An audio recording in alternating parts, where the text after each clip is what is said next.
જૂના તવરા મંગલ મઠના સ્થાપક મંગળદાસ સાહેબની આજે 34મી પુણ્યતિથિની ભવ્ય ઉજવણી કરાઈ। જૂના તવરા ગામે મંગલમાંથી મંગલ તીર્થ બનાવનાર મહંત શ્રી મંગળદાસ સાહેબની 34મી પુણ્યતિથિની દર વર્ષની જેમ ઉલ્લાસભેર ઉજવણી કરવામાં આવી હતી, જેમાં વિવિધ કાર્યક્રમો પણ યોજાયા હતા। આનંદ આરતી સહિતના વિવિધ ધાર્મિક કાર્યક્રમો યોજાયા હતા। આ કાર્યક્રમમાં વિશેષ વડોદરા માજલપુર કબીર આશ્રમના મહંત 108 ખેમદાસ સાહેબ તથા અંકલેશ્વર કબીર આશ્રમના મહંત શ્રી 108 ગુરુચરણદાસ સાહેબ સહિત મોટી સંખ્યામાં ગુરુ સાહેબો તથા તવરા મંગલ મઠના સંત સેવકો ખૂબ જ મોટી સંખ્યામાં ઉપસ્થિત રહ્યા હતા। આ પ્રસંગે મંગળદાસ સાહેબે કરેલા કાર્યોનું વર્ણન કરવામાં આવ્યું હતું અને હંમેશા મંગળદાસ સાહેબ કહેતા કે ગુરુના ચરણોમાં જ રહેવાથી વ્યક્તિનું કલ્યાણ થતું હોય, ત્યારે આજે વિશેષ સાહેબની 34મી પુણ્યતિથિના અવસર પણ તમામ સાધુ સંતોએ ભાવાંજલિ અર્પણ કરી હતી। એવું મંગળદાસજી સાહેબના શબ્દો છે। આ મંગળદાસજી સાહેબો યાદ કરીને આવા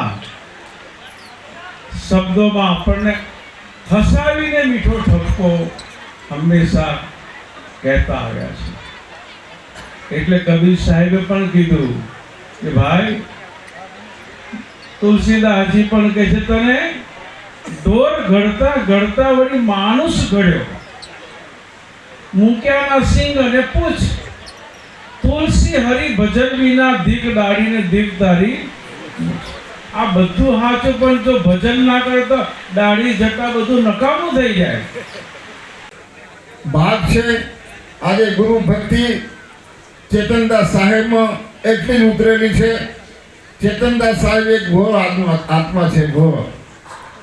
પોતે એની અંદરમાં કોઈ છલ કપટ ના બને એવા મહાપુરુષ એવા ચેતનદાસજી સાહેબ આ ભૂમિ પર પોતે બિરાજમાન છે।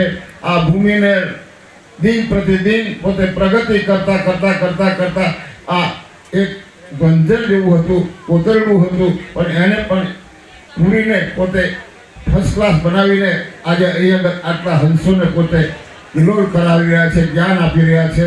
તો એવા આજે સંત સમાગમ મેળો અહીંયા સંત અમારા માણેકદાસ સાહેબ સંત સમાગમ ભૂલશોના ભાઈ, આદિ અંતની એ સાચી સગાઈ તે માટે સદા સેવો સંતને।